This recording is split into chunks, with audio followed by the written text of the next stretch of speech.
సహాకారము పరిశుద్ధాత్మ దేవుడా నాకు మాకు కలిగించమని కోరుకుంటూ మన ప్రభువును రక్షకుడైన యేసయ్య నామములో స్తుతించి ప్రార్థన చేస్తున్నాను తండ్రి. ఆమేన్.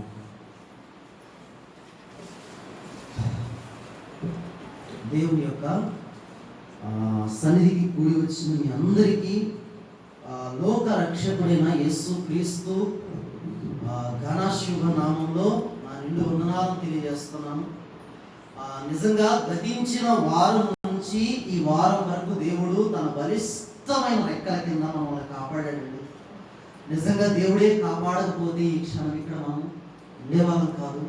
కనుక దానిని బట్టి దేవునికి మహిమ. ఈరోజు ప్రార్థనకు రావాల్సిన వారు కొంతమంది ఊరికి వెళ్ళారు. ఏది ఏమైనా సరే దేవుని సన్నిధికి కూడి వచ్చిన మనందరం ఇలా ప్రభుని ఆరాధించడం అనేది గంభీరమైన అంశం. కనుక ఈ సమయంలో కొద్ది నిమిషాలు దేవుని వాక్యాన్ని మనం ధ్యానం చేద్దాం. బ్రదర్స్ అండ్ సిస్టర్స్, మీ అందరి దగ్గర నోట్స్ ఉన్నాయని నేను అనుకుంటున్నాను. ఖచ్చితంగా ప్రతి మాట మీరు నోట్ చేయాలా. రేపు వారంలో మీరు రాసిన నోట్స్ అంతా నేను వెరిఫికేషన్ చేస్తాను. మీరు ఎట్లా రాస్తున్నారు ఏంటి అనేది రేపు వారంలో నేను అంతా చూస్తాను. ఎవరు నోట్స్ అయితే నీట్గా ఉంటుందో వాళ్ళకి నేను గిఫ్ట్ కూడా ఇవ్వబోతున్నాను తర్వాత వారంలో. కనుక వాళ్ళ నోట్స్లన్నీ నేను చెక్ చేస్తాను. మీ ఇళ్ళకి వస్తాను ఈ వారంలో. కనుక ఎవరి నోట్స్ అయితే నీట్గా ఉంటుందో కనుక వాళ్ళకి ప్రత్యేకమైన బొమ్మలు కూడా ప్రజెంట్ చేయడం జరిగింది ఈ స్థలంలో. కనుక ఈ విషయాన్ని మీరు గుర్తుపెట్టుకోవాలని దేవుని సేవకునిగా నేను తెలియజేస్తున్నాను. రైట్. దేవుని సంఘమునకి వస్తున్న ఒకప్పుడు మనందరం లోకంలో పాపంలో అంధకారంలో జీవిస్తున్న ప్రజలు మనందరం, నో డౌట్. కానీ అంధకారంలో చీకటిలో జీవిస్తున్న మనందరి దగ్గరికి దేవుని యొక్క మహిమ గల సువార్త ఏం చేసిందంటే మనల్ని వెతుక్కుంటూ వచ్చింది మన కాడికి. దేవుని యొక్క మహిమ గల సువార్త మన కాడికి వచ్చినప్పుడు ఏమైందంటే ఆ రక్షణ సువార్త మన కాడికి వచ్చినప్పుడు మన హృదయం తెరవబడింది. మనం యేసు ప్రభుని సొంత రక్షకునిగా అంగీకరించాము. మన పాపాలను ఒప్పుకున్నాం, వాటిని విడిచిపెట్టాం. క్రీస్తు రక్తధారలో కడగబడ్డాం. ఆయన సంఘానికి వస్తున్నాం మనందరం.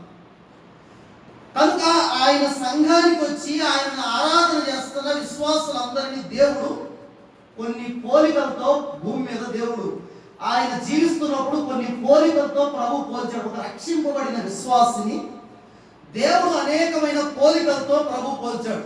ఉదాహరణకి ఒక పోలిక, 2 పోలికలు మీకు చెప్తాను. దాన్ని బట్టి మీరు కొన్ని పోలికలు చెప్పడానికి ప్రయత్నం చేయాలి. నెంబర్ 1, దేవుడు అన్నాడు మీరు లోకానికి ఉప్పై ఉన్నారు అన్నాడు. ఇదేంటి? ఒక పోలిక. దేవుడు ఏం చేశాడు? ఒక పోలిక పోల్చాడు. వాస్తవానికి మనిషి ఉప్పు కాదు. నీవు లోకానికి ఏమై ఉన్నావు అన్నాడు? నువ్వు ఉప్పై ఉన్నావు అన్నాడు. It's second one. రెండవ పోలిక దేవుడు నీవు లోకానికి ఏమై ఉన్నావు అన్నాడు? మీరు వెలుగై ఉన్నారు అన్నాడు. తర్వాత యోహాను సువార్త 15వ అధ్యాయంలో అంటాడు నేను నిజమైన ద్రాక్షావల్లిని, మీరు చెప్పండి అమ్మా, మీరు ఈగలు అన్నాడు. మనిషిని దేవునితో పోల్చాడు విశ్వాసిని. మీరు సజీవమైన రాళ్ల వలె కట్టబడచ్చు అన్నాడు. దేవుడు మనిషి దేనితో పోల్చాడు? రాళ్లతో పోల్చాడు. కొన్నిసార్లు ప్రభు కొన్ని మొక్కలతో కూడా పోల్చాడు. ఉన్నారు ఇక్కడే. కొన్నిసార్లు ప్రభు మనం ఏం చేశాడంటే కొన్ని మొక్కలతో పోల్చాడు ప్రభు. I very shocking. నేను చాలా ఆశ్చర్యపోయాను. మనిషిని బైబిల్ గ్రంథంలో బంగారంతో పోల్చినట్టు ఎక్కడ నాకు లేదు. ఒక మనిషిని ఎక్కడ ఒక ముత్యంతో పోల్చినట్టు లేదు. ఒక మనిషిని ఒక విలువైన డబ్బుతో పోల్చినట్లుగా లేదు. కానీ కొన్నిటితో మానవుడిని దేవుడు పోల్చడంలో చాలా అంతరార్థం ఉందండి. నేను వీటి గురించి దేవుని వాక్యాన్ని పరిశీలన చేస్తున్నప్పుడు ఆ మనిషి యొక్క స్థితి, ఆ మనిషి యొక్క జీవితం ఏమైందో ఆ ప్రభు చాలా నిస్పష్టంగా ప్రభు మాట్లాడుతూ వచ్చాడు. అయితే ఈ రోజున ప్రభు అనేక పోలికలు బైబిల్ గ్రంథంలో రాయబడ్డాయి. కానీ ఒక ప్రాముఖ్యమైన పోలిక ఈ రోజు నేను మీతో మాట్లాడాలని, దేవుని వాక్యపు ఆధారంగా నేను మీతో మాట్లాడాలని దేవుని సేవకుడైన నేను ఈ సమయంలో ఇష్టపడుతున్నాను. కనుక ఒక మొక్కతో దేవుడు ముఖ్యంగా ఏం చేశాడు తెలుసా? ఒక విశ్వాసిని దేవుడు పోల్చాడు. ఒక విశ్వాసిని ప్రభు దేనితో పోల్చాడంటే ఒక మొక్కతో పోల్చాడు. అందుకే నేను ఈ రోజున ఇలా చెప్పాలని నేను ఇష్టపడుతున్నాను. మొక్కకు ఉండవలసిన కొన్ని లక్షణాలు మరియు ఒక విశ్వాసికి ఉండవలసిన లక్షణములు మీరు ఇట్లా రాసుకోవడం చాలా బాగుంటుంది అనుకుంటున్నాను. ఒక మొక్కకు ఉండవలసిన కొన్ని లక్షణాలు, లేదా ఒక విశ్వాసికి ఉండవలసిన లక్షణాలు. నిజమే, రక్షింపబడ్డం, ఆయన సన్నిధికి వస్తున్నాం, కానీ మనలో కొన్ని ప్రాముఖ్యమైన లక్షణాలు ఉన్నాయి. ఒక మొక్కను మనం వేసినప్పుడు అది ఎదిగి ఫలించాలి అంటే దానిలో కొన్ని లక్షణాలు ఉన్నాయి. అప్పుడు మనం చాలా అద్భుతంగా మనము దీవించబడతామంటే బహుశా తప్పుగాదేమో, దేవుని సన్నిధిలో కూర్చున్న మనందరం కూడా బహుశా తప్పుగాదేమో. కనుక ఈ సమయంలో ఈ తోట ఉంటుంది కదండి, తోట దేవుని సంఘం అయితే, ఒక తోట దేవుని సంఘం అయితే ఆ తోటలో ఉన్న మొక్కలు విశ్వాసులు అంటే తప్పు కాదేమో. చూడండి, ఒక తోట అది ఏంటంటే తోట దేవుని సంఘం అయితే ఆ సంఘంలో ఉన్న కొన్ని మొక్కలేంటో తెలుసా? విశ్వాసులు అనే విషయాన్ని మర్చిపోవద్దు. అయితే తోటమాలి ఎవరు? నాలాంటి ఒక సేవకుడు అవ్వచ్చు. ఇప్పుడు మీ అందరికీ తోటమాలి ఎవరో తెలుసా? నేను ఒక దైవ సేవకుడు అవ్వచ్చు. తోటకి యజమాని ఎవరో తెలుసా? మన ప్రభు అయిన యేసుక్రీస్తు. సీక్వెన్స్ మీరు అర్థం చేసుకోవాలి, లేకపోతే మీకు అర్థం కాదు. కనుక మన ఎక్కడో తోట ఉంది, ఆ తోటలో తోటని మనం ఎప్పుడు పిలుస్తాం, కొన్ని మొక్కలు నాటితే దాన్ని మనం తోట. అయితే సంఘము ఒక తోట అయితే ఆ సంఘంలో నాటబడిన కొన్ని మొక్కలు విశ్వాసులు అనే విషయం మీరు మర్చిపోవద్దు. తోటమాలి దేవుని సేవకుడైతే, అయితే ఈ తోటకి యజమాని. ఇప్పుడు ఇక్కడ వస్తారో చూసావా, మీకు పరిచర్య చేసే బాధ్యతే నాది, కానీ మీ మీద పెత్తనం చేసే బాధ్యత నాది కదా. ఎవరిది? ఎందుకంటే సంఘానికి శిరస్సు క్రీస్తు. ఎస్, సంఘానికి శిరస్సు ఎవరు? ప్రభు అయిన యేసుక్రీస్తు. ఈ విషయం అయితే సంఘాన్ని కాయటానికి ప్రభు మమ్మల్ని నియమించాడు. ఈ విషయాన్ని డాక్టర్ మీకు అర్థం కావాలి. కనుక ఇది చాలా ప్రాముఖ్యమైన విషయం. కనుక మొక్క చావకుండా బ్రతకాలి అంటే దానిలో కొన్ని లక్షణాలు ఉండాలి. అలాగే మొక్కని విశ్వాసికి పోలికగా పరిశుద్ధమైన బైబిల్ గ్రంథము సెలవిస్తుంది. ఒక మొక్కని ఒక విశ్వాసితో బైబిల్ పోల్చినట్లుగా, ఆ పోలికగా ఉన్నట్లుగా, దానికి గుర్తుగా ఉన్నట్లుగా దేవుని వాక్యం తెలియజేస్తుందంటే బహుశా తప్పు కాదేమో. ఒక రక్షింపబడిన విశ్వాసి మంచి మొక్క అని ఎప్పుడు కూడా గ్రహించాలి. ప్రతిరోజు తను ఏం గ్రహించాలి తెలుసా? రక్షింపబడి దేవుని సంఘానికి వచ్చి ప్రభుని ఆరాధిస్తున్న ప్రతి విశ్వాసి గుర్తుపెట్టుకోవాల్సిన విషయం ఏంటంటే, నేను ఒక మంచి దేవుడు తన సంఘములో నాటిన నేను ఒక అమూల్యమైన మొక్కని. ఈ విషయాలు ఎప్పుడు మర్చిపోకూడదు. నన్ను ఎక్కడో లోకంలో ఎక్కడో ఉన్న నన్ను ప్రభు తీసుకొచ్చి తన స్థానిక సంఘంలో, తన తోటలో ఏం చేశాడు? దేవుడు నాటాడు. మనందరం కూడా ఏంటంటే నాటబడిన వారు. అయితే ఈ నాటబడిన మొక్క దినదినాభివృద్ధిలోనికి రావాలి అంటే అది కలిగి ఉండవలసిన ప్రాముఖ్యమైన ఒక 6 సూత్రాలు అనుకోవచ్చు, 6 ప్రాముఖ్యమైన విషయాలు అనవచ్చు.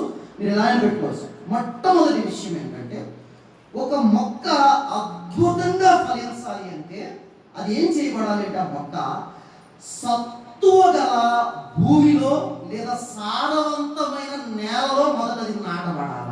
ఫస్ట్ వన్ ఏంటో తెలుసండి, ఒక సత్తువ గల భూమిలో లేదా సారవంతమైన నేలలో ఎప్పుడైతే మొక్క నాటబడిద్దో ఆ మొక్క ఏం చేయబడిద్దండి? ఈ రోజున ఒకవేళ ఆ సారవంతమైన నేలలో కానీ సత్తువ గల భూమిలో కానీ ఒక మొక్కను నాటకపోయేవారు ఆ మొక్క ఏమైపోయింది? కొద్ది రోజులకి చెప్పండి అమ్మా, నువ్వు తీసుకెళ్ళి రాళ్ళ భూమిలో దాన్ని నాటుతావు, ఆ మొక్క ఏమైపోయింది? అది చచ్చిపోయింది. No doubt. త్రోవ పక్కన తీసుకెళ్ళి నాటేవనుకో, కొన్నిసార్లు మనం నాటకుండా కొన్నిసార్లు త్రోవ పక్కన రోడ్డు కూడా పడిపోతా ఉంటాయి. కొన్నిసార్లు రోడ్డు ఎక్స్టెన్షన్ చేసినప్పుడు దాన్ని ఏం చేస్తారు? నరికేసేస్తారు. అడ్డం వస్తుంది, దాన్ని ఏం చేస్తారు? నరికేసేస్తారు. కనుక చాలా ప్రాముఖ్యమైన విషయం. కనుక సత్తువ గల భూమిలో సారవంతమైన నేలలో ఏం చేయబడాలి తెలుసండి? ఒకసారి 92వ కీర్తన ఒకసారి 92 చాప్టర్ స్లామ్స్ 92వ కీర్తన.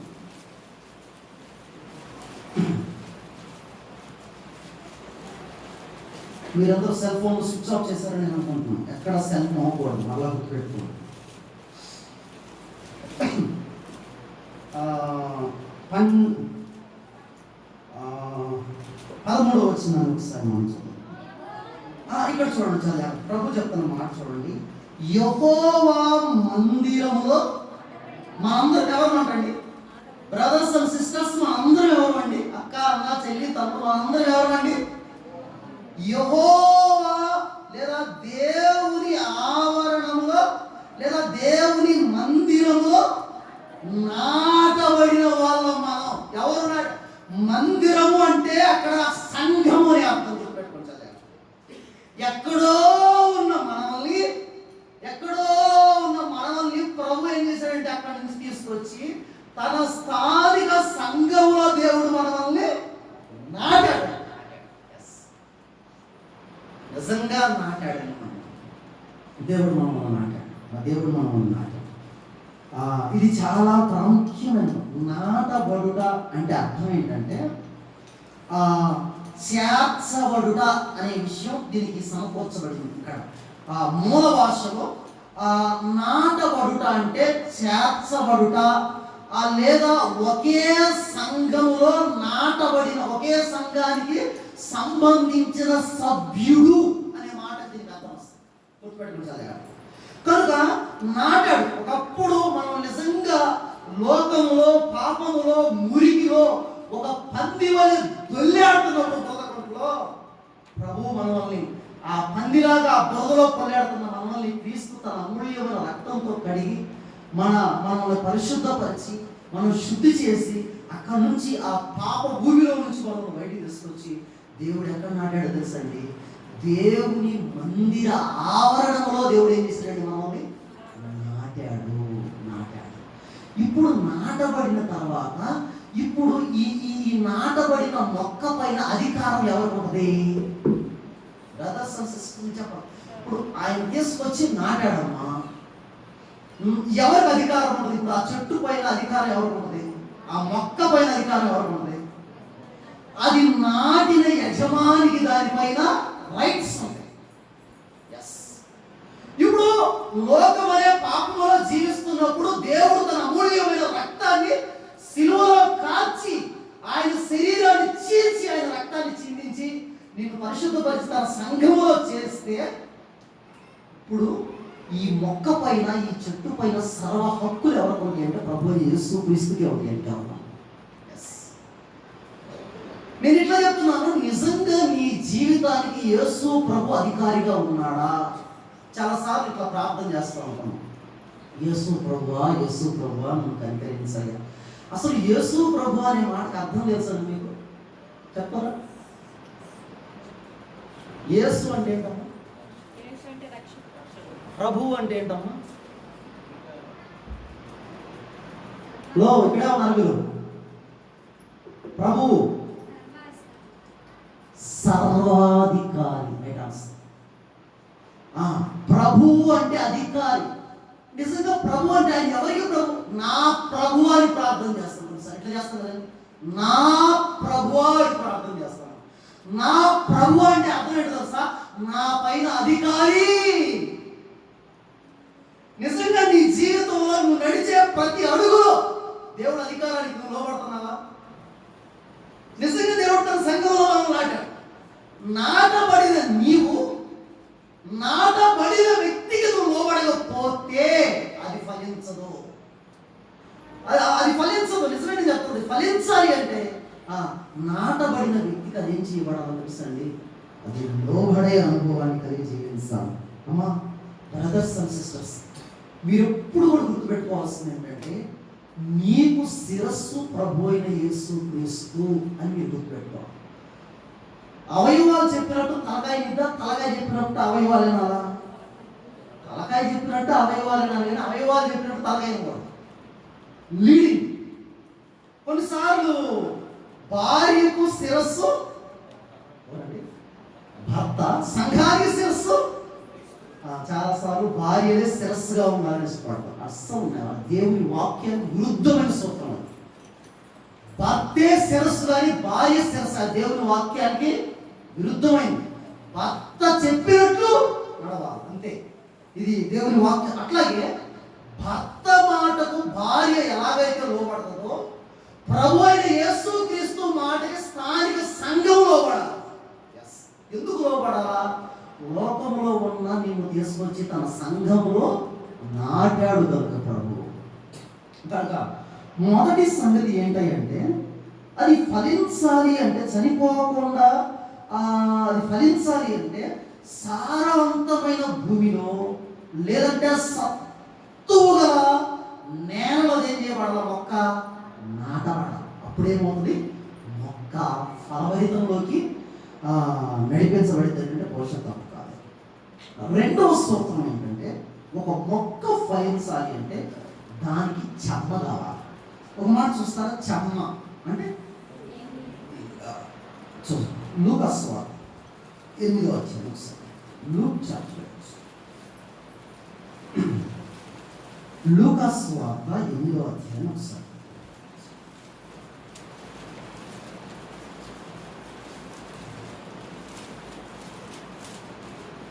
6వ వచనాన్ని 5-6 విత్తువాడు తన విత్తనములు విత్తుటకు బయలుదేరను. అతడు విత్తుచుండగా కొన్ని విత్తనములు త్రోవ పక్కన పడి త్రొక్కబడిన కనుక ఆకాశ పక్షులు వాటిని మింగెను. మరికొన్ని రాతి నేల పడి మొలచి ఎందుకు ఎండిపోయిందంటే అక్కడ ఎందుకు ఎండిపోయిందంట? ఒక మొక్క ఫలించాలి అంటే దాంట్లో ఏముండాలా? చెమ్మ లేనందున ఎండిపోయింది. ఈరోజు నేను చెప్తున్నాను సిస్టర్స్ అండ్ బ్రదర్స్, చాలా మంది విశ్వాస జీవితాలు ఎండిపోవడానికి గల కారణం ఏంటో సార్. ఈ రోజున చాలా మంది ఆధ్యాత్మికంగా చాలా మంది పికప్ అవ్వట్లేదు.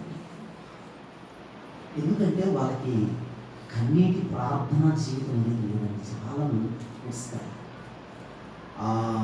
5 గంటల మామూలు ప్రార్థన అయినా 1 గంట కన్నీటి ప్రార్థన 5 గంటల ప్రార్థన కంటే శక్తివంతమైంది. కనుక మనం కార్చే కన్నీరు ఏం చేస్తుందంటే మన ఆధ్యాత్మిక జీవితాన్ని వికసింపజేస్తుంది. అది అభివృద్ధిలోనికి మనం నడిపించింది. అందుకే ఇమి అంటాడు మాట బహుశా ఇర్మియా గ్రంథం 9వ అధ్యాయం 1వ వచనం ఒకసారి తీస్తే ఇర్మియా గ్రంథం 9వ అధ్యాయం 1వ వచనం ఒకసారి అందరూ తింటారు. 1 minute చాప్టర్ 9 ఇర్మియా వర్సెస్ 1 మొదటి వచనం. నా జనులలో హతమైన వారిని గురించి నేను దివారాత్రము కన్నీరు విడుచున్నట్లు నా తల జలమయముగాను నా కన్నులు కన్నీటి ఓటలుగాను ఉండునుగాక. ఆమేన్. నిజంగా చెప్తున్నాడు.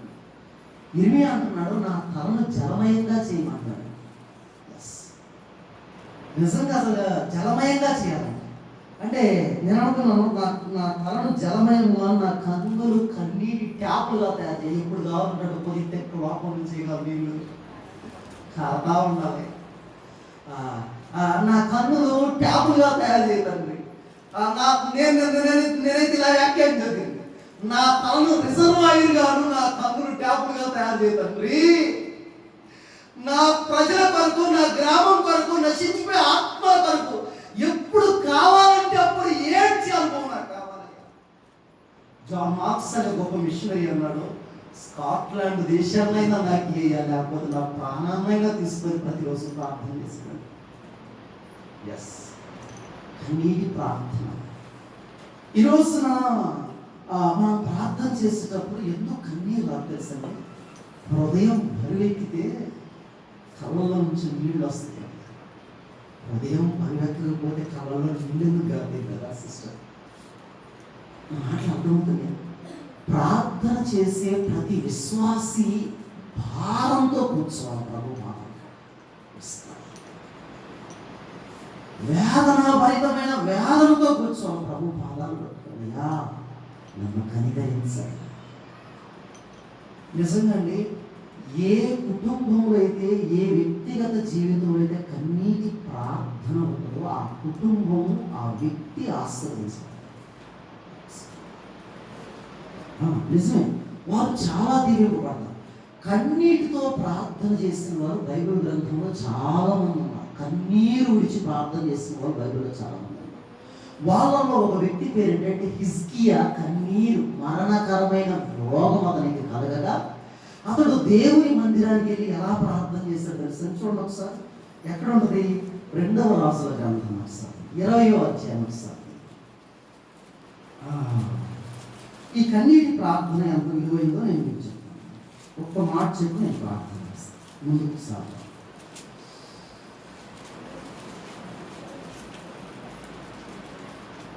20వ అధ్యాయం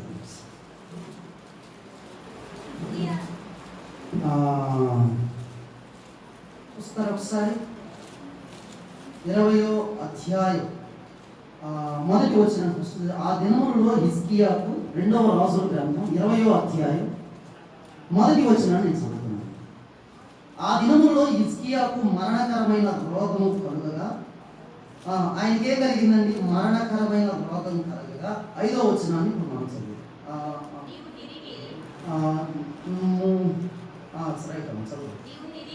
నీవు తిరిగి నీ ప్రజలకు అధిపతి అయిన హిజ్కియా యొద్దకు పోయి అతనితో ఇట్లను, నీ పితరుడైన దావీదునకు దేవుడకు యెహోవా సెలవిచ్చినదేమనగా, నీవు కన్నీళ్లు విడుచుట నేనేం చేశానండి?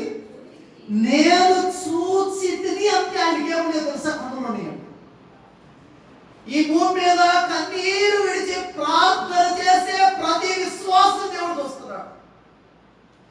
కన్నీటి ప్రార్థన ఎంత శక్తివంతమైందంటే అది పరలోకంలో ఉన్న ప్రభు చేత పనిచేయించగలిగిందండి ఆ ప్రార్థన. చూడండి, గిబియోనీయులతో యెహోషువ యుద్ధం చేస్తున్నప్పుడు, రాత్రి వేళ అవుతున్నప్పుడు దేవుని సముఖానికి వెళ్ళి కన్నీరు విడిచి దేవుని సంఘంలో ప్రార్థన చేస్తున్నాడు. ఆ భయంకరమైన వేదనతో ప్రార్థన, అయ్యా ఈ రోజున వాళ్ళపైన యుద్ధం మీద విజయం కలగాలి అంటే సూర్యుడు చంద్రుడు ఆగాలి అంటే వాళ్ళు ఏం చేయాలి తెలుసా? ప్రార్థన చేయాలి. ప్రార్థన చేయాలి. ఎప్పుడైతే వాళ్ళు ప్రార్థన చేస్తాడు, సూర్యుని చంద్రుడిని ప్రభు ఏం చేశాడు తెలుసా? నేను చెప్తానా అండి, భూమి మీద కన్నీరు విడిచి ప్రార్థన చేస్తే పరలోకంలో ఉన్న ప్రభు పని చేస్తాడండి. ఎస్, పరలోకంలో ఉన్న ప్రభు చేత పని చేయించే పని ఏంటో తెలుసా? భూమి మీద నువ్వు చేస్తే ప్రార్థన. ఈరోజు క్రైస్తవ ప్రపంచంలో చాలా మంది నిర్లక్ష్యం చేస్తున్న పరిచర్య ఏంటో తెలుసా? ప్రార్థన పరిచర్య. దానికి చాలా ప్రాధాన్యత, చాలా ప్రాముఖ్యతను మనం ఇవ్వాల్సిన వారు. కనుక ఒకటి, మొక్క ఫలించాలి అంటే సారవంతమైన భూమిలో నాటబడాలా. సెకండ్ వన్, అది నీటితో తడపబడాలా. థర్డ్ వన్, 3వ మాట నేను ఈ సమయంలో చెప్పాలి. నాటబడిన మొక్క కేవలం అది మంచి నేల నాటితేనే కుదరదు. సెకండ్ వన్, దానికి నీళ్లు పోస్తేనే కుదరదు. 3వది ఏంటంటే ఆ మొక్క స్థిరంగా ఉండాలి. ఫలించాలి అంటే ఏంటి? అలా స్థిరంగా ఉండాలి. కొన్ని మొక్కలు ఫలించకపోవడానికి గల కారణం ఏంటంటే దానిలో ఉన్న అస్థిరత వల్ల కూడా కొన్నిసార్లు ఏం చేయదో తెలుసా? అది ఫలించదు. ఎస్, కొన్నిసార్లు మీరు చూడండి, కొన్ని చెట్లు ఎట్లా ఉంటాయి అంటే, చెట్టు మటుకు మన ఇంట్లోనే ఉంటాయి, కానీ కాయలు మటుకు వేరే ఇంట్లో కాదు. వేర్లు ఇక్కడే ఉంటాయి, కానీ దాని కొమ్మ పోయి వేరే ఇంటి గోడ అవతలకి వెళ్ళిపోతాయి. అంటే దాని ఫ్రూట్ మనం అనుభవించాలి అంటే అది ముందే కావాలంటే స్థిరంగా ఎదగాలి, లేకపోతే చాలా కష్టం. మంచి ఫ్రూట్ఫుల్ మనం అనుభవించాలంటే నేను మళ్ళీ 3వ మాట చెప్తాను, నాటబడిన మొక్క స్థిరంగా ఉండాలి. ఒక విశ్వాసి కూడా ఆధ్యాత్మిక జీవితంలో ఫలించి అభివృద్ధి చెందాలి అంటే ఆ విశ్వాసం కూడా ఎలా ఉండాలి? సంఘంలో 7 గంతు, అక్కడ గంతు, ఇక్కడ 4, అక్కడ 4 గంతులు. జీవితం ఏమైపోయి తెలుసు? కొన్నిసార్లు చాలా అగమ్య గోచరం అయిపోయింది. ఫిలిప్పీయులకు రాసిన పత్రిక 4వ అధ్యాయం.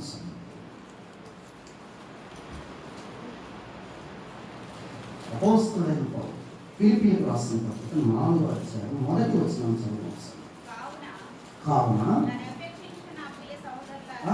ఏంటంటమ్మా, నేను అపేక్షించు నా ప్రియ సహోదరులారా, నా ఆనందమును నా కిరీటమునై ఉన్న నా ప్రియులారా, ఇట్లు ఇట్లు ఇట్లు ఇట్లు ఎట్లు ఇలాగున ప్రభువునందు మీరేం కావాలి తెలుసా? స్థిరులై ఉండాలంటమ్మా. కనుక ఒక మొక్క ఫలించాలి అంటే సారవంతమైన భూమిలో నాటబడాలా. సెకండ్ వన్, ఆ మొక్క తడుపుతూ ఉండాలా.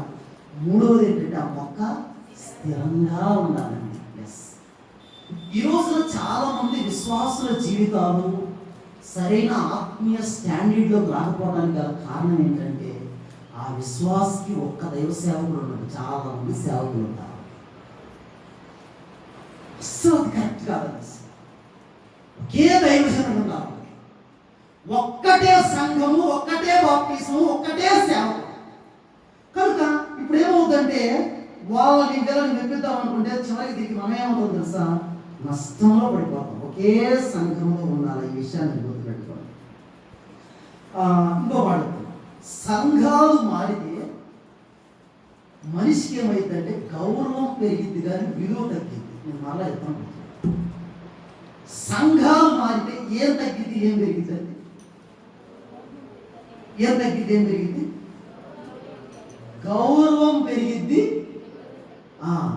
విలువ తగ్గింది. ఉదాహరణ చెప్పండి, మన సంఘంలో వచ్చే ఏ సహోదరి అయినా సరే ఇక్కడ నుంచి వేరే ఒక సంఘానికి వెళ్ళారనుకో, ఇది డాక్టర్ నేర్చుకోవాలి. ఇక్కడ నుంచి వేరే ఒక చర్చికి వెళ్ళారు, వాళ్ళు ఏమన్నారు? చాలా సంతోషం కాదు అని వాళ్ళు మనం ఏం చేస్తారు? చాలా గౌరవిస్తారు. కానీ లోపల ఎక్కడో దూకుచులాడుతూ ఉంటుంది. విలువ అనేది లోపల ఎక్కడో కొంచెం తగ్గింది. కనుక విలువ మోస్ట్ ఇంపార్టెంట్. విలువ అనేది హృదయంలో నుంచి రావాలి. అది చాలా ప్రాముఖ్యమైన విషయం. నాకు తెలిసి ఒక సంఘానికి సంబంధించిన ఒక కుటుంబం కొంత ఇబ్బంది.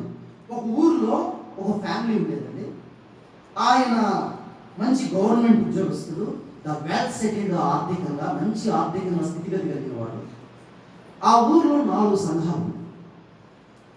ఇతను ఏంటంటే దాతృత్వ విషయంలో చాలా మంచి ఇచ్చే గవర్నమెంట్.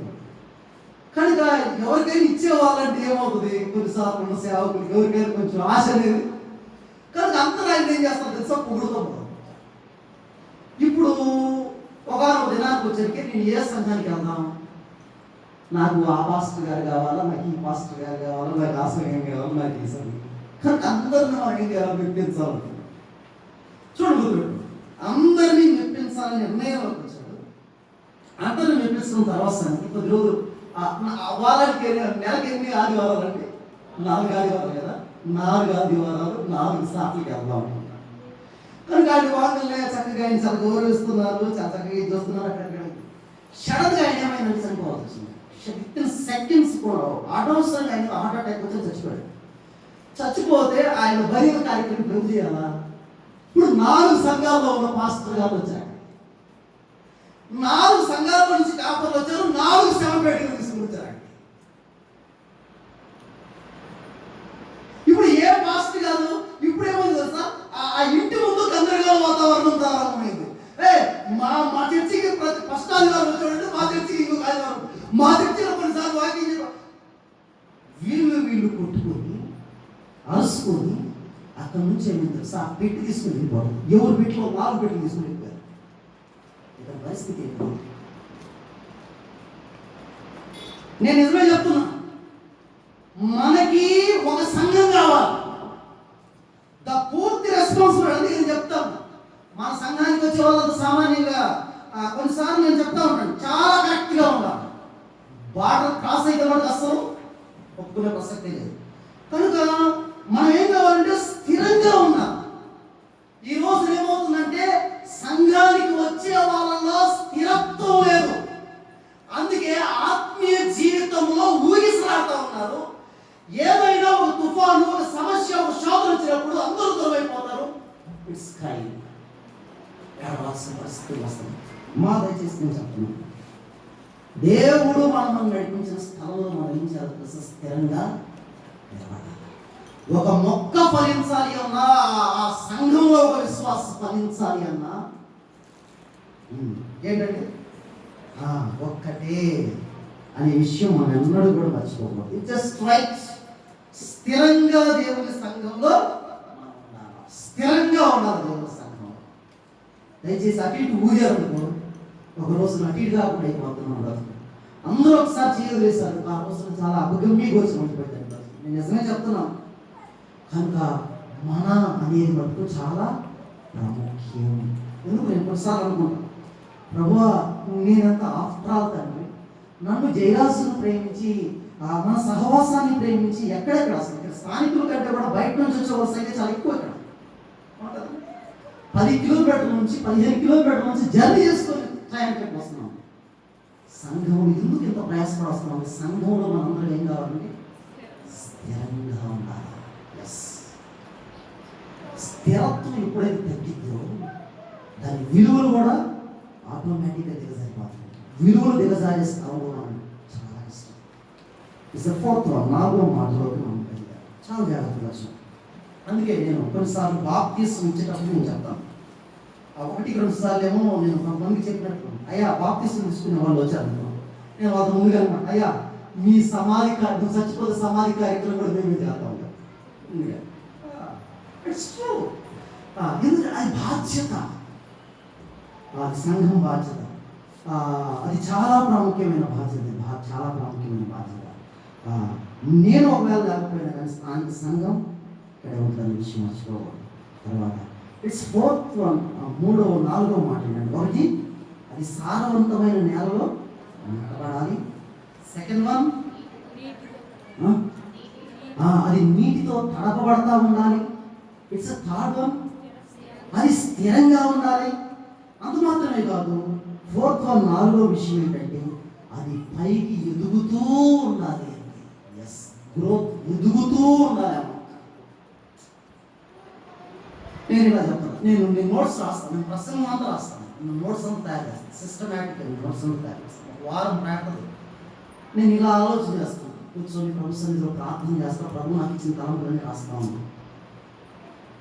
మనం చాలాసార్లు చెప్పే సంగతి ఏంటంటే, ప్రభు ఎక్కడున్నాడు? పైన ఉన్నాడు. విశ్వాసం ఎక్కడుంది? ఎక్కడుందండి? క్రింద ఉంది. ఇప్పుడు ఈ క్రింద ఉన్న విశ్వాసి ఏం కావాలో తెలుసా అండి? ఎదుగుతున్నాడు అంటే ప్రతిరోజు దేవుడికి ఏం కావాలా? సమీపంలో ఉన్నాడు. మొక్క నాటే ఉంది, అది ఫలించట్లేదంటే ఇది అక్కడే ఉంటుంది, ఎదగట్లేదంటే దాని అక్కడే ఉంటుంది. కానీ పైన దేవుడు ఉన్నాడు, కింద నువ్వు ఉన్నావంటే రోజు రోజు నువ్వు ఎదుగుతున్నావు అంటే దాని అర్థం ఏంటంటే నువ్వు పరలోకంలో ఉన్న దేవుడికి నువ్వు ఏమవుతున్నావు తెలుసా? దగ్గర అవుతున్నావు. ప్రతి విశ్వాసి ఆధ్యాత్మిక జీవితంలో ఎదగాల. కొంతమంది చూస్తూ ఉంటానండి, నేను ఎప్పుడు చాలా సంవత్సరాల క్రితం నేను తల్లుబడి కోసం వచ్చిన కొత్తలో ఉంటాను. ఒక ఆయన ఉండేవాడు, మరగుజ్జు ఆయన ఉండేవాడు. ఎక్కడ? అంకాలమ్మ కాడ. అంటే ఆయన తక్కువ చేసి నేను మాట్లాడలేదు. అంకాలమ్మ కాడ ఒక ఆయన ఉండేవాడు, చాలా హైట్ తక్కువగా ఉండేవాడు. అంటే ఆయన వయసు మటుకు చాలా ఎక్కువగా ఉండేది, కానీ ఎత్తు మటుకు చాలా తక్కువగా ఉండేది. మనిషి ఏమో వయసు చాలా ఎక్కువ, కానీ కొంతమంది అండి సంవత్సరాల తరబడి దేవుని సంఘానికి వస్తూ ఉంటారు, కానీ వాళ్ళలో ఎదుగుదల అనేది ఉండట్లేదు. వాళ్ళు ఆత్మీయ జీవితంలో ఎలా ఉన్నారంటే మరగుజ్జులుగానే మిగిలిపోతున్నారు. ఏంటి నీ స్టాండర్డ్ అంటే ఏం చెప్పలేదు, ఇప్పటికి చెప్పలేదు. అబ్రహాంకి అర్థం చెప్పలేదు, ఇప్పటికి బైబిల్లో ఉన్న 66 పుస్తకాలు కంఠస్థంగా చెప్పలేదు. ఏంటి నువ్వు ఎదుగుతుంది దేవుల్లో? కానీ నువ్వు ఎదగా దేవుళ్ళో ఎదిగే ప్రతి ఒక్క వ్యక్తి గుర్తుపెట్టుకోవాల్సిన విషయం ఏంటంటే, నేను పరలోకములో ఉన్న దేవునికి దగ్గర అవుతున్నాను. ఉదాహరణగా నేను చెప్తాను, ఒకప్పుడు నేను రోజుకు వచ్చి 10 నిమిషాలు మాత్రమే ప్రార్థన చేసేవాడిని. కానీ బ్రదర్ నేను ఇప్పుడు గంట సేపు ప్రార్థన చేస్తున్నాను బ్రదర్. ఇదేంటి తెలుసా? ఒకప్పుడు నేను ఒక అధ్యాయం కూడా బైబిల్ చదివేవాడిని కదా సరిగ్గా, కానీ ఇప్పుడు నేను 5 చాప్టర్స్ 5 అధ్యాయాలు నేను ఏం చేస్తాను తెలుసా, బైబిల్ చదువుతున్నాను. అంటే మనలో ఏం కావాలంటే ఆటోమేటిక్గా ఎదుగుతున్నప్పుడు ఫలిస్తాం. నేను నిజం మా ఇంటి ముందు తీసుకొచ్చి ఒక చిన్న మొక్క, బొప్పాయి మొక్క, చిన్న మొక్క ఒకటి నాటాను. ఒక చిన్న మొక్క నాటాను, అది ఎదగకుండా మనకి అది ఫలాలు ఇస్తుందా? కనుక దేవుడు తన అమూల్యమైన రక్తాన్ని కాచి మిమ్మల్ని రక్షించుకొని తన సంఘంలో నాటినందుకు తెలుసా బ్రదర్స్ అండ్ సిస్టర్స్, మీరందరూ ఏం చేయాలో తెలుసా, దేవుని సంఘంలో మీరు ఎదగాలని. అమ్మా, వాక్యం ఏమైనా అర్థమవుతుందా మీకు? వాక్యం ఏమైనా అర్థమవుతుందా మీకు? వాక్యాన్ని మెడిటేట్ చేస్తున్నారా? ప్రతిరోజు ఈ వాక్యంలో నుంచి దేవుని స్వరాన్ని మీరు వింటున్నారా? మీకు తెలుసో లేదో బ్రదర్, దేవుడు ప్రతిరోజు నాతో మాట్లాడతాడు. దేవుడి వాక్యంలో నుంచి దేవుని స్వరాన్ని నేను వింటాను. వాక్యంలో నుంచి ప్రతి రక్షింపబడిన విశ్వాసి తన ఆధ్యాత్మిక స్థితిలో ఎదుగుతుందంటాను. నిజమేంటో తెలుసా, ప్రతిరోజు బ్రదర్ నేను వాక్యం చదువుతున్నప్పుడు దేవుడు నాతో మాట్లాడుతున్నాడు బ్రదర్ చెప్పాను. నేను కొంతమంది ఎలాగే మాట్లాడు, ఈరోజు దేవుడు మీద ఏమైనా మాట్లాడాడు బ్రదర్ అని అడుగుతాను. ఎట్లాగే మాట్లాడు, ఈరోజు దేవుడు మీద మాట్లాడాడు. దేవుడి స్వరాన్ని విన్నాను. ఇంకోటి, ఆధ్యాత్మికంగా ఓ వ్యక్తి ఎదుగుతున్నాడు కానీ రెండవ రోజు వెంటనే ప్రార్థన చేయాలి. గుర్తుపెట్టుకున్నామా, ప్రార్థన మనం ఎందుకు చేయాలి అంటే మన అవసరాలను తీర్చుకోవడానికి అది చేసేది. చాలా మంది మనం ఏం చేస్తామంటే ఎల్కేజీ ప్రార్థనలు ఏంటో తెలుసా, ఎల్కేజీ పిల్లలు, చిన్న చిన్న పిల్లలు, యూకే నర్సరీ పిల్లలు ప్రార్థన చేస్తున్నారు. అట్లాంటి ప్రార్థన ఇన్ని సంవత్సరాల నుంచి మీరు ప్రార్థనకు వస్తున్నప్పటికీ మీ ప్రార్థనలో మార్పు రావాలి. మన ప్రార్థన ఎట్లా ఉంటుంది చెప్పండి, చాలాసార్లు అయ్యా నాకు కాలు నొప్పిగా ఉన్నాయా దీన్ని తగ్గించయ్యా, తలకాయ నొప్పిగా ఉన్నాయా దీన్ని తగ్గించాయి అంటే ఎడగొద్దని కాదు నేను అంటుంది. కానీ వీటికే పరిమితం అయిపోతుంది చాలాసార్లు. కానీ దేవుడి సన్నిధిలో ఇలా ప్రార్థన చేయాలి, ప్రభువా నా ఎడల నీ చిత్తం ఏంటి ప్రభువా, దాన్ని బయలుపరచాలి. ప్రభువా ఈ దినమంతా నన్ను ఎలా నడిపించాలని నువ్వు ఇష్టపడుతున్నావు తండ్రి, నాకు ముందుగానే నువ్వు బయలుపరచాలి. అసలు ఒక విశ్వాసి ఎందుకు ప్రార్థన చేయాలంటే దేవుని చిత్తాన్ని తెలుసుకోవడానికే ప్రార్థన చేయాలి.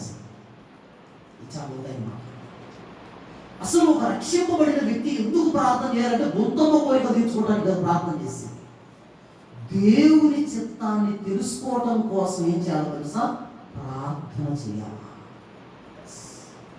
నీకు దేవుని చిత్తం ఏదో అర్థమైపోయింది కాబట్టి నువ్వు చేతను సక్సెస్. ఎందుకు మనం ఓడిపోతున్నాము? అందుకే నేను చెప్తున్నానండి, ఒక మొక్క ఫలించాలి అని అది ఎదగాల, ప్రతిరోజు ఎదగాలి.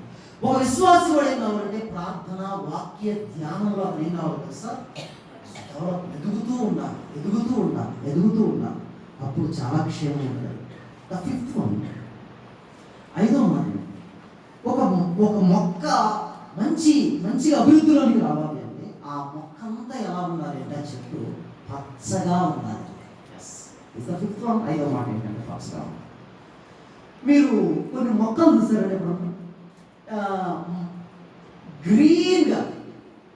గ్రీన్గా ఉండకుండా కొన్ని మొక్కలు ఎలా ఉంటాయి అంటే పసుపు రంగులోకి వస్తాయి, కొన్ని గోధుమ రంగులోకి వస్తాయి, కొన్ని మచ్చలుగా ఉంటాయి, కొన్ని ఎరుపు రంగు బూడిద రంగులోకి వస్తాయి. దాని కారణం ఏంటి? ఎందుకు అవి వచ్చినాయండి? దాని అర్థం ఏంటి చెప్పండి అమ్మా.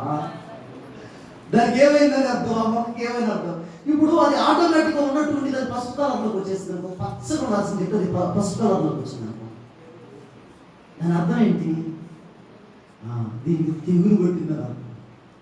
దాంట్లో గ్రీన్లో నుంచి అది గ్రీనిష్లో నుంచి అది మారిందంటే దాని అర్థం ఏంటంటే దీనికి తెగులు కొట్టిందని అర్థం. ఈరోజు నేను చెప్తున్నానండి, చాలా మంది విశ్వాసుల జీవితాలు కూడా తెగులు పడతాయి. అందుకే ఈ తెగులు వల్ల ఏం కాదు తెలుసా, పచ్చగా ఉండాల్సిన ఆత్మీయ జీవితం ఎండిపోతుంది, తెగుళ్ళు తినేస్తుంది చాలా మంది విశ్వాసం. ఏంటి ఈరోజు నా పచ్చదనం అనేది ఆత్మీయ అభివృద్ధికి అదొక గుర్తు. పచ్చదనం అనేది అది ఆధ్యాత్మిక జీవితానికి ఒక గుర్తుపెట్టుకోండి. ఒక చెట్టు బాగా ఎదుగుతుందంటే దాని కారణం చెట్టు అంతా ఎలా ఉంటుందండి, గ్రీనిష్గా పచ్చగా ఉంటుంది. బట్ అలా లేకుండా అంతా గోధుమ కలర్లో కానీ బూడిద రంగులో కానీ మారుతుంది అనుకో, బట్ సంథింగ్ తేడా, ఏదో మార్పు అనేది జరుగుతూ ఉందండి, ఏదో మార్పు అనేది కలుగుతూ ఉంది. దీనికి ఏదో ముడతో ఏదో తెగులు, ఏదో కొన్ని తెగుళ్ళు ఉంటాయండి. ఏం తెగులు అమ్మాయి? ఫలాలు వేసేవాళ్ళు తెలుసు ఏందమ్మా, ఏదమ్మా ఏ తెగులు?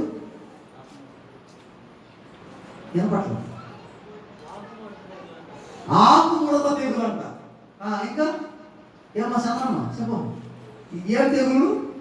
నువ్వు ఫలం వేసినప్పుడు నీకేం ఫలానికి తెగులు బట్టి ఏం తెగులు? ఎర్ర తెగులు అంట. చూడండి, రకరకాలైన తెగుళ్ళు పట్టినప్పుడు ఏమవుతుందంటే తినేస్తాం. ఈ రోజున చాలా మంది క్రైస్తవులు కూడా ఆత్మీయ జీవితంలో పచ్చగా ఉండకుండా వివిధ రకాలైన పాపాలు వాళ్ళని ఏం చేస్తానంటే ఏర్పాటు చేస్తానండి. అమ్మా బ్రదర్స్ అండ్ సిస్టర్స్, నేను చెప్తున్నాను గుర్తుపెట్టుకోండి. కొంతమందికి అండి కోపం అనేది తెగులు పెట్టుకుంటారు. మందిరానికి వస్తూ ఉంటారు, వాళ్ళు మందిరంలో ఆరాధన చేస్తూ ఉంటారు, వాళ్ళు బట్టి దిగేది కోపం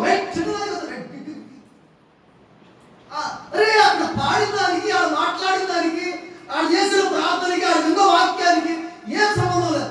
ఏంటి ఈ విశ్వాసం ఎదుటి మాట్లాడుతుందంటే ఆ విశ్వాసకి కోపం తెగులు పట్టుకుంది అంతే. రోగం మారిపోతా ఉంటాయి. ఎప్పుడైనా కోపంగా ఉండడం మొక్క ఎప్పుడు చూసారు మీరు? కోపం వచ్చింది మొక్క ఎప్పుడు చూసారా? ముఖం వికారం పోతా ఉంటాం.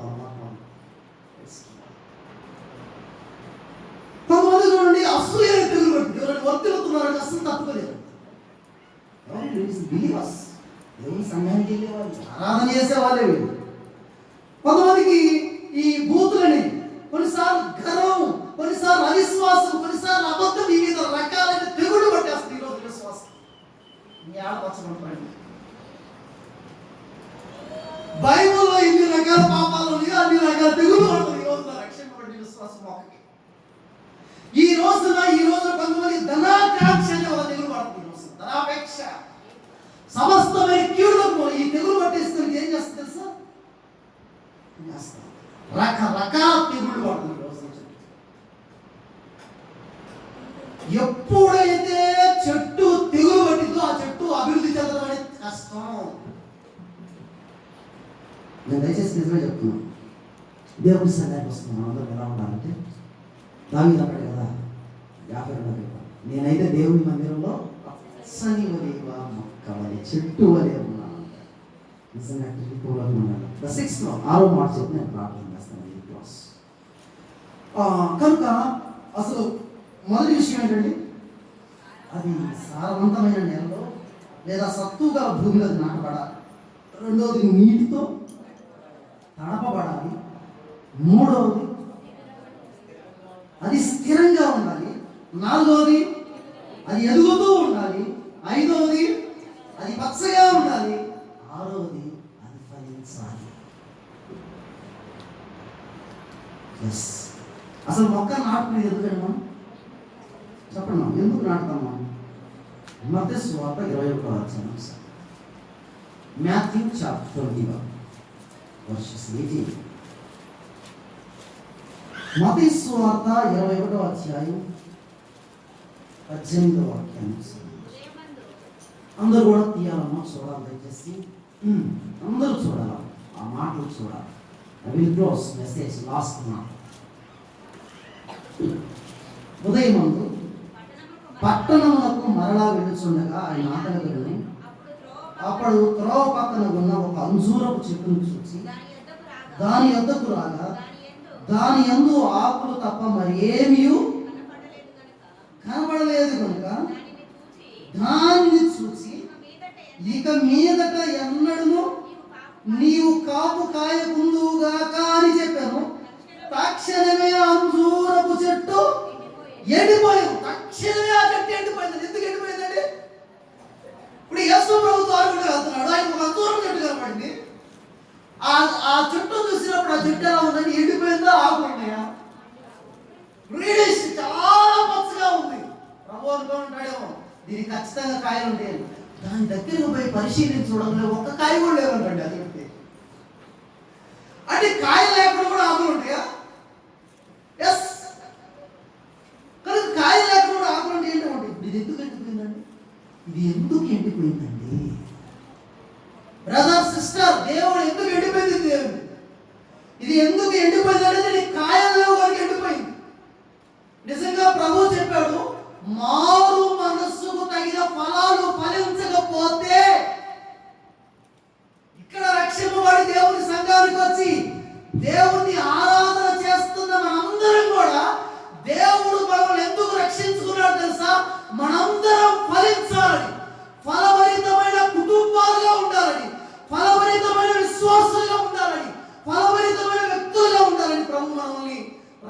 ఉంచుకున్నాడండి. ఇప్పుడు చూడండి, మీ ఇంటి ముందు ఒక చెట్టు నాటుతారు, అది కాయాలని మీరు నాటుతారు. కనుక మీరు తోటలో కొన్ని చెట్లు నాటుతారు, అది ఫలించాలని మీరు కాయలు నాటుతారు. దేవుడు కూడా లోకములో నుంచి దేవుడు తీసుకొచ్చి తన సంఘములో నేను ఎందుకు నాటాడంటే నువ్వు ఫలించాలని దేవుడు నిన్ను నాటాడు. నిజంగా రక్షింపబడిన విశ్వాసి కొన్ని ఫలాలను ఫలించాలని దేవుడు వాక్యం చెప్పండి. నేను గతంలో కూడా చెప్పాను ఈ మాట. రక్షింపబడిన ప్రతి విశ్వాసి కొన్ని ఫలాలను ఫలించాలి. ఏ ఫలాలని? ఎఫెసీయులకు రాసిన పత్రిక 5వ అధ్యాయం 8వ వచనంలో ఒక మాట ఉంది. 8:9లో మీరు వెలుగు ఫలాన్ని ఫలించండి. ప్రతి విశ్వాసి వెలుగు ఫలాన్ని ఫలించాలి. వెలుగు ఫలాన్ని ఫలించాలి అంటే అక్కడ చెప్పాడు ఒకసారి, దయచేసి తీయండి ఒకసారి. ఎఫెసీయులకు రాసిన పత్రిక 5వ అధ్యాయం 9వ వచనాన్ని ఒకసారి తీయండి. 5 వెలుగు ఫలము, ఏం ఫలము? వెలుగు ఫలము సమస్త విధములైన మంచితనము, నీతి, సత్యం.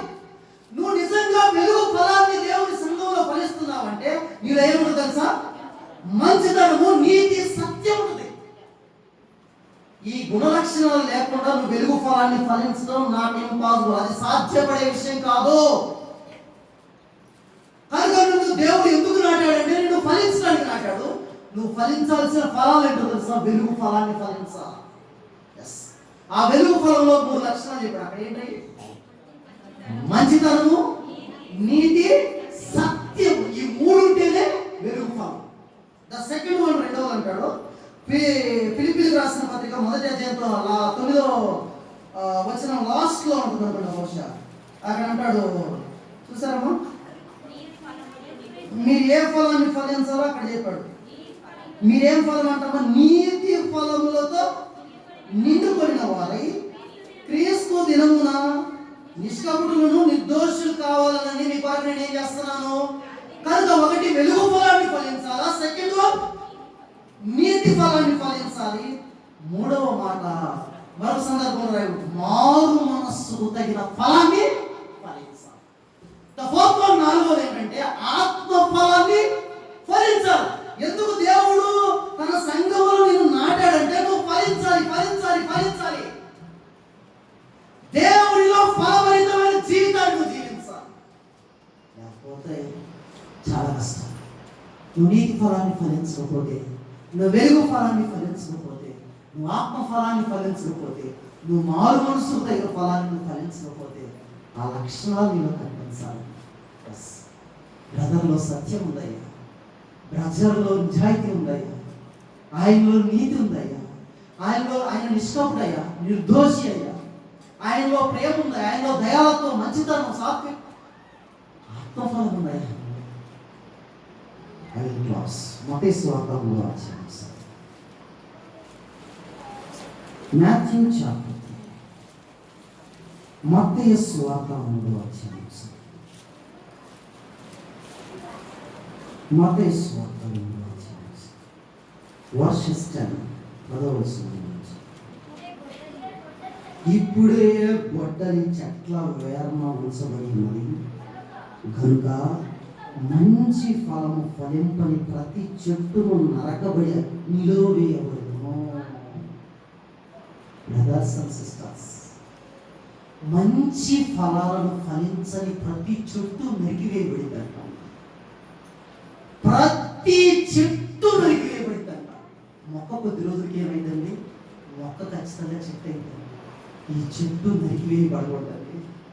నువ్వు రక్షింపబడి చాలా కాలం అయిపోయి ఉండొచ్చు, కానీ నువ్వు ఫలాలు ఫలించకపోతే ఆ తోట యజమాని ఏం చేస్తాడు కదండి? ఖచ్చితంగా నరికేస్తాడు.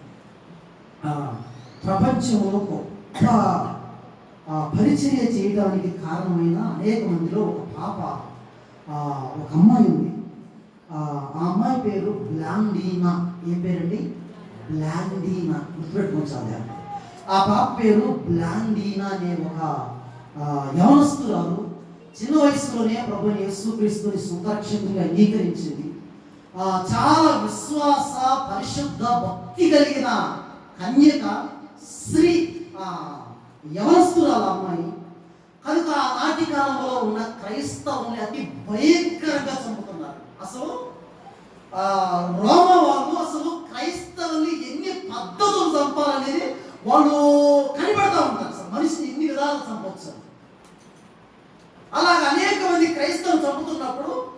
బ్లాండీన్ అనే పాప యేసు ప్రభువుని నమ్ముకుంది. ఆ అమ్మాయిని కూడా చంపేద్దామని నిర్ణయించారు. నిర్ణయించినప్పుడు ఆ పాపను ఏం చేశారంటే ఓ పెద్ద గ్రౌండ్ లో తీసుకొని వెళ్ళారు. అమ్మాయి ఊరంతా చాటింపేశారు. పలానా యేసు ప్రభువుని నమ్ముకున్న ఆ యవనస్తురాలైన బ్లాండీని పలానా టైంలో పలానా గ్రౌండ్ లో మేము చంపేయబోతున్నా, మీరందరూ చూడటానికి రమ్మన్నారంట. ఆ గ్రౌండ్ కెపాసిటీ 25,000 మంది పడతారంట. అక్కడ అప్పట్లోనే 25,000 మంది ఆ గ్రౌండ్కి సమకూర్చబడ్డారు. విస్తారమైన ప్రజలు అక్కడికి వచ్చారు బ్లాండీనా ఆ పాపను చూడటానికి. కనుక ఆ పాపని ఆ గ్రౌండ్ లో వదిలి 3-4 రోజులు ఆహారం తినకుండా ఆ పాపని ఏం చేశారంటే ఆ గ్రౌండ్ లోకి ఆ పాపను పంపించి సింహాలను ఆ పాప మీద వదిలేరు. ఒకవేళ దానియేలు ఉన్న నాటకాలను ఎలా జరిగిందైతే నాకు తెలుసు, కానీ ఇది అక్షర సత్య చరిత్రలో లిఖించబడిన విషయాలు. కనుక సింహాలు అతి వేగంతో ఆకలితో కేకలేస్తున్న ఆ పాపను చూసి పరిగెత్తుకుంటా ఆ పాప కాడికి వచ్చారంట. ఆ అమ్మాయి కాళ్ళ కాడికి వచ్చి పడుకొని అండి. అసలు ఏం చేయలేదంట ఆ పాపని. గ్రౌండ్ లో ఉన్న 25,000 మంది ప్రజలు నిర్వీర్యం అయిపోయారు. ఏం చేయాలో అర్థం కాని పరిస్థితి. ఎలా చంపాలి పాపం? కొంత సమయానికి ఏం చేశారంటే ఒక ఎర్ర కుర్చీ ఇనప కుర్చీని తీసుకొచ్చి ఇనప కుర్చీని భయంకరంగా కాలబెట్టారు. కాలబెట్టి ఆ కుర్చీని తీసుకొచ్చాడు. అది ముందుతో ఎర్రగా కాలిపోయింది. అసలు ఆ కుర్చీని తీసుకొచ్చి ఆ పాపను ఆ కుర్చీలో కూర్చోబెట్టారు. ఆ పాపని ఆ యూడ్స్కొని ఆ కుర్చీ కాడికి తీసుకొచ్చి భయంకరంగా కాలిపోయి ఆ కుర్చీ మీద తీసుకొచ్చి ఆ కుర్చీలో అంతా కూర్చోబెట్టారండి. ఆ పాప ఈ శరీరం అంతా కాలిపోయి యేసయ్యా నన్ను రక్షించడానికి ఎగరబెట్టడం మొదలుపెట్టిందంట. వేదనతో ఏడటం మొదలుపెట్టిందంట. ప్రభువా నేను నమ్ముకున్నానయ్యా. ఆ అబ్బాయి ఆ క్షణంలో చెప్పబడిన మాట ఏంటంటే పరలోకం నుంచి దేవదూతలు నా పరకు వచ్చి నన్ను పరలోకానికి తీసుకొని వెళ్తున్నారు, నేను హెవెన్కి వెళ్తున్నానని చెప్పినానండి. అంతే ప్రాణం పెట్టి అక్కడ చచ్చిపోయినాడు. గ్రౌండ్ లో శరీరం అంతా తగలబెట్టింది. గ్రౌండ్ లో ఉన్న 25,000 మంది నిశ్శబ్దమైపోయారు. ఏం చేయాలో అర్థం కాని పరిస్థితి. గుండు పిన్నేసినట్టే బయటికి శబ్దం వినపడేంత సైలెంట్ అయిపోయింది. అక్కడ ఏడ్చి ఆ పాప చచ్చిపోయింది. ఆ పాప పరలోకానికి ఎత్తబడటం అనేది అమ్మాయి చూడగలిగింది. ఆ సిచ్యువేషన్ చూసిన 10 నిమిషాలు జనాలందరికీ అర్థమైన ఒక విషయం ఏంటంటే బ్లాండీనా ఆరాధన చేసిన దేవుడే నిజమైన దేవుడని 25,000 మంది ఒకే రోజు బాప్తిసం తీసుకున్నారు కండి. హల్లెలూయా. నిజంగా ఇది చరిత్రలో అద్భుతమైన ఘట్టం. నిజంగా నేను చెప్తున్నాను, ఆ పాప దేవుని కొరకు ఫలించింది. నేను చెప్తున్నాను, ఈ రోజు బ్రతుకుతున్న నీవు నీ ద్వారా ఒక వ్యక్తి రక్షణలోకి రాలేదంటే, ఒక వ్యక్తి మారు మనసు పొందలేదంటే ఈ బ్రతుకు ఒక అర్థం లేదండి. నిజమే చెప్తున్నాను, నిజాభారంతో చెప్తున్న మాట బ్రదర్స్ అండ్ సిస్టర్స్. కనుక దేవుడు మనల్ని ఎందుకు తన సంఘంలో మాట్లాడంటే మనం ఫలించాలి దేవుని కొరకు. అందుకే కత్తిలేనులో భక్తుడు అన్నాడు, హతసాక్షుల రక్తంలో నుంచి పుట్టిందట దేవుని సంఘం.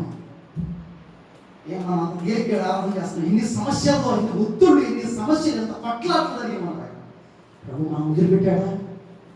నిజంగా దేవుడు మనకు సహాయం చేస్తున్నాడు. దేవుని సంఘానికి వస్తున్న మీ అందరికీ చెప్తుంది ఏంటంటే మీరు ఫలించాలి. ఫలభరితమైన క్రైస్తవులుగా మీరు మార్చబడాలి. దేవుని కొరకు ఫ్రూట్ఫుల్ లైఫ్ మీరు జీవించాలి. ఈ లోకంలో ప్రార్థన చేద్దాం. కలుసుకోవాలి. మహాపరిశుద్ధుడైన మా తండ్రి నీకు వందనాలు. ఒక మొక్క ఫలించడానికి 6 కారణాలు మేము చూస్తాం. ఒక విశ్వాసి జీవితం ఫలించడానికి మేము 6 కారణాలు చూస్తాం తండ్రి.